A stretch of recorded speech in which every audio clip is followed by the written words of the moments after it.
ہم نے جانا ذوالقرنین فارس کے بادشاہ تھے اور تاریخ ان کو کن الفاظ میں یاد کرتی ہے، اور ہم نے یہ بھی جانا کہ یہودی ذوالقرنین کو ان کی بابل کی فتح اور وہاں کی یہودی آبادی کو آزاد کرنے کی وجہ سے جانتے ہیں اور ان کی عزت کرتے ہیں، جس کا ذکر تورات میں بھی موجود ہے۔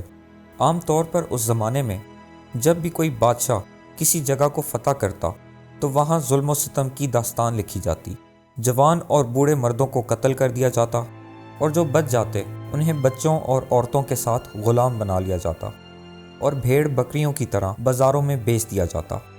لیکن ذوالقرنین کا طرز عمل کچھ اور تھا۔ وہ ایک رحم دل اور انصاف پسند بادشاہ مشہور تھے، اور اس کا ثبوت تاریخ کے اوراق میں رقم ہے۔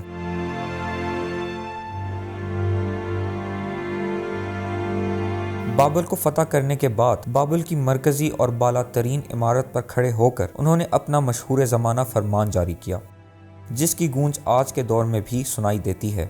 آج کا انسان سوچتا ہے کہ وہ تاریخ کے مقابلے میں اعلیٰ ترین معاشرتی اقدار تک پہنچ گیا ہے، جس کی ایک واضح مثال اقوام متحدہ کا قیام ہے۔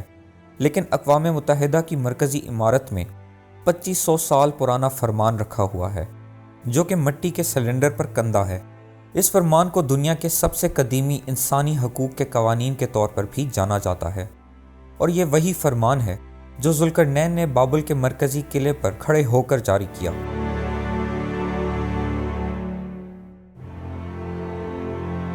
اس زمانے میں کاغذ کی عدم دستیابی کی وجہ سے اس فرمان کو مٹی کے سلنڈر پر مختلف زبانوں میں، جو کہ ذوالقرنین کی سلطنت میں بولی جاتی تھیں، ترجمہ کر کے تقسیم کر دیا گیا۔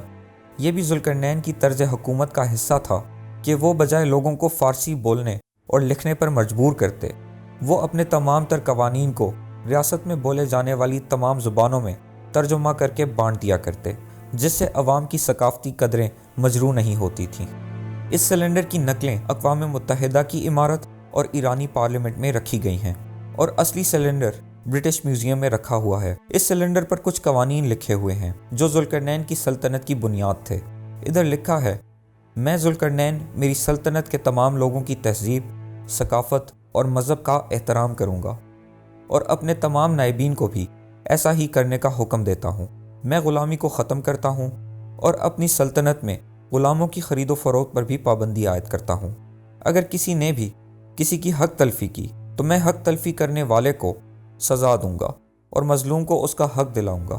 میری سلطنت میں تمام لوگوں کو جو بھی مذہب یا پیشہ چاہیں اختیار کرنے کی اجازت ہے، بشرطے وہ کسی کی حق تلفی نہ کریں۔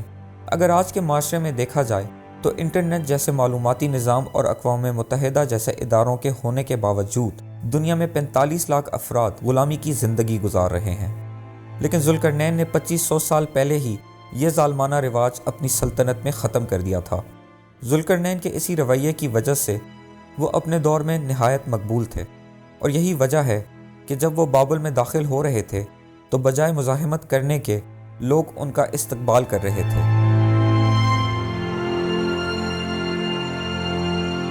ذوالقرنین کئی نمایاں خوبیوں کے مالک تھے جو اللہ نے انہیں عطا کیں، اور جن کا ذکر جگہ جگہ قرآن میں موجود ہے۔ سورہ کہف آیت نمبر 84۔ ہم نے اسے زمین میں قوت عطا کی اور اسے ہر چیز کا سامان بھی عنایت کر دیا تھا۔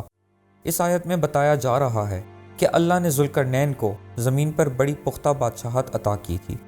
جیسے کہ ہم پہلے ہی جانتے ہیں کہ ذوالقرنین کی سلطنت موجودہ دور کے پاکستان سے لے کر یونان کے ساحلوں تک تھی، اور اس دور میں دنیا کی 44% آبادی ذوالقرنین کی سلطنت کا حصہ تھی۔ ذوالقرنین نے پرسیپلس جیسے شہر کی بنیاد بھی رکھی، جسے اس دور میں دنیا کا امیر ترین شہر کہا جاتا تھا۔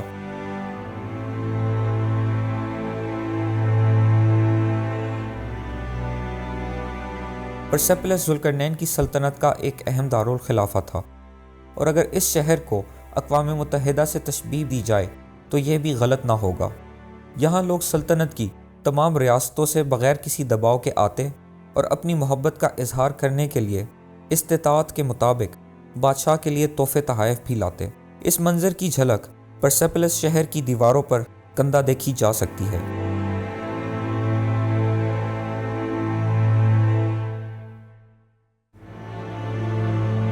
پھر خواص اور نائبین مرکزی عمارت میں جمع ہو جاتے جہاں ہر نائب مختص کیے ہوئے ستونوں کے پاس چلے جاتے اور اپنی ریاستوں کے مسئلے مسائل بیان کیا کرتے اور ان کا حل نکالتے۔ اس کے علاوہ ذوالقرنین اعلیٰ عسکری صلاحیتوں کے بھی مالک تھے، جس کی تربیت وہ بچپن سے ہی حاصل کر رہے تھے۔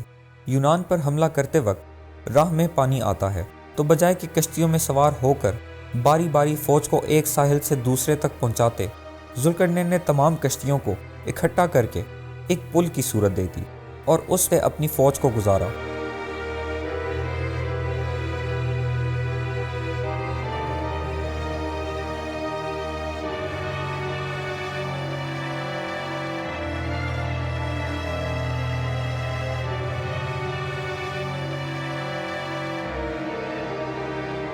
اسی طرح کی مثالیں ہمیں ذوالقرنین کی زندگی میں جگہ جگہ ملتی ہیں، جن سے ان کی ذہانت، بہادری اور عسکری صلاحیتوں کا اندازہ ہوتا ہے۔ ایک اور بات جو کہ کافی حیرت انگیز ہے کہ جب بھی ذوالقرنین کسی علاقے پر قابض ہوتے تو بجائے فوج میں کمی واقع ہوتی، اس کے برعکس ان کی فوج میں اضافہ ہو جاتا، کیونکہ مقامی لوگ اور فوجیں ان کے احسن اور عادلانہ رویہ دیکھ کر ان کی صفوں میں شامل ہو جاتے۔ یہ بات بھی سمجھنے کی ضرورت ہے کہ آیت ذوالقرنین لقب استعمال کرنے کے بعد کا منظر بتا رہی ہے، یعنی میڈیا اور پارسا کو ایک ریاست بننے کے بعد کے حالات اور واقعات کی طرف ہم جا رہے ہیں۔ سورہ کہف آیت نمبر 85۔ وہ ایک راہ کے پیچھے لگا۔ آیت نمبر 85 میں ہمیں ذوالقرنین کے اس سفر کا آغاز بتایا جا رہا ہے جو آخر کار ہمیں اس جگہ لے جائے گا جہاں ذوالقرنین نے یاجوج ماجوج کا محاسبہ کیا اور ایک مقررہ وقت تک ان کی راہ بند کر دی۔ قرآن میں ذوالقرنین کے سفر کو بیان کرتے ہوئے آیت نمبر 85 دو بار پھر دہرائی جائے گی، یعنی وہ ایک راہ کے پیچھے لگا۔ تینوں بار اگلی آیت میں سمت اور علاقہ تبدیل ہونے کی نشاندہی ہے، حالانکہ تیسری بار دہرائے جانے کے کوئی واضح اشارہ آیت میں موجود نہیں، لیکن اس وقت تک ذوالقرنین ایسے مقام تک پہنچ جاتے ہیں جس کے بعد صرف ایک ہی سمت میں بڑھنا ممکن ہے۔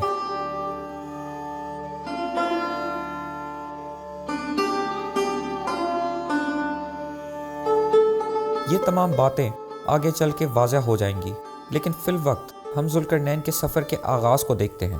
سورہ کہف آیت نمبر 86۔ یہاں تک کہ وہ سورج کے ڈوبنے کی جگہ تک پہنچ گیا اور اسے ایک کیچڑ نما چشمے میں غروب ہوتا پایا اور اس کے پاس ایک قوم کو بھی پایا۔ اللہ نے کہا، اے ذوالقرنین، یا تم ان کو سزا دو یا ان کے لیے کوئی بہتر روش اختیار کرو۔ ان آیات میں جگہ جگہ علامتی اشارے ہیں جن کو سمجھنا بہت ضروری ہے، اور ان کو سمجھنے کے لیے تاریخ کا مطالعہ اور غور و فکر کی ضرورت ہے۔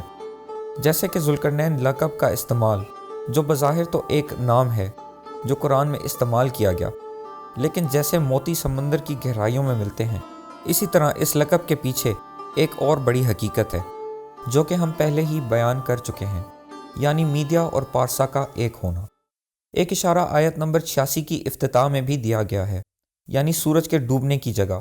جیسے کہ صاف ظاہر ہے سورج مغرب میں غروب ہوتا ہے، لہٰذا اس سے مراد ہے کہ ذوالقرنین مغرب کی جانب روانہ ہوئے۔ ذوالقرنین کے دور میں جو علاقہ میڈیا سلطنت کے مغرب کی جانب آتا ہے وہ آرمینیا کا ہے، اور قدیمی آرمینیا آج کے آرمینیا سے 3 گنا بڑا تھا، اور یہاں 2 مرکزی ریاستیں تھیں، اور ان دونوں قوموں کا ذکر سورہ کہف آیت نمبر 87 اور 88 میں موجود ہے، جس کا ہم ذکر کریں گے۔ لیکن فی الوقت ہم آرمینیا اور اس علاقے میں موجود آبی ذخیرے کی نشاندہی کریں گے جس کا ذکر آیت نمبر 86 میں کیا گیا ہے۔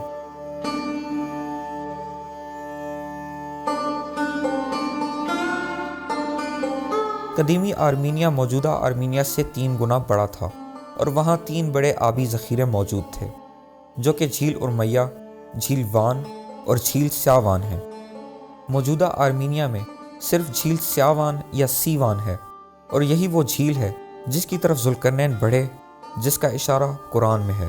آج بھی لیک سیاوان یورو ایشیا کی سب سے بڑی جھیل تصور کی جاتی ہے، حالانکہ انسانی مداخلت کی وجہ سے اس کے حجم میں 44% کمی واقع ہو چکی ہے۔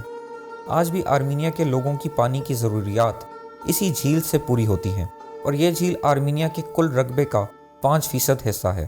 قرآن میں جو اس جھیل کی پہلی خصوصیت بتائی گئی ہے وہ اس کی کالی رنگت یا کیچڑ نما ہونا ہے، تو یہ بات لیک سیاوان کے نام سے ہی صاف ظاہر ہے۔ جیسے کہ ہم جان چکے ہیں کہ قدیمی آرمینیا میں 3 جھیلیں موجود تھیں، جھیل ارمیہ، جھیل وان اور جھیل سیاوان۔ جھیل سیاوان کے نام کے 2 حصے ہیں، پہلا سیاہ جس کا مطلب ہے کالا، جو اس جھیل کے پانی کی کالی رنگت کی وجہ سے پڑا، اور دوسرا حصہ وان جو کہ جھیل وان سے لیا گیا ہے، مطلب دونوں حصوں کو ملا کر کالا وان بن جاتا ہے۔ ایک بات جو قابل غور ہے وہ یہ کہ اس نام کا پہلا حصہ یعنی سیاہ فارسی زبان سے اخذ کردہ ہے، جو کہ فارس کے اس علاقے پر حکمرانی کی نشاندہی بھی ہے، اور فارس کی آرمینیا پر حکومت کے دور کو تاریخی حوالوں میں پرشین آرمینیا کے طور پر بھی جانا جاتا ہے۔ جو اس آبی ذخیرے کی دوسری خصوصیت بتائی گئی ہے وہ اس کا چشمے جیسا ہونا ہے، یعنی اس آبی ذخیرے کا پانی میٹھا ہوگا جو کہ جھیل سیاوان پر پورا اترتا ہے، اور اس کا پانی آرمینیا میں آبپاشی کے لیے بھی استعمال کیا جاتا ہے، جس کا آغاز سوویت دور میں کیا گیا تھا۔ پھر آیت نمبر 86 میں ایک اور بات کا ذکر ملتا ہے جو کہ کافی غور طلب ہے، وہ یہ کہ اللہ تعالیٰ نے اختیار دیا ذوالقرنین کو ان لوگوں پر جو ان کو وہاں ملے کہ وہ جیسا بھی چاہیں ان کے ساتھ رویہ اختیار کریں، چاہے سزا دیں یا جزا۔ یعنی قرآن میں بھی اس بات کی تصدیق کی جا رہی ہے کہ ذوالقرنین ایک عادل بادشاہ تھے، جس کی جھلک تاریخ کے اوراق میں بھی دکھائی دیتی ہے، جیسے کہ وہ قوانین جو بابل کے سلنڈر پر کندہ ہیں، جن پر آج بھی عمل کرنا اتنا ہی ضروری ہے جتنا 2500 سال پہلے تھا۔ اب ہم جانیں گے کہ ذوالقرنین نے ان قوموں کے ساتھ کیا سلوک کیا جن کا ذکر قرآن میں ہے۔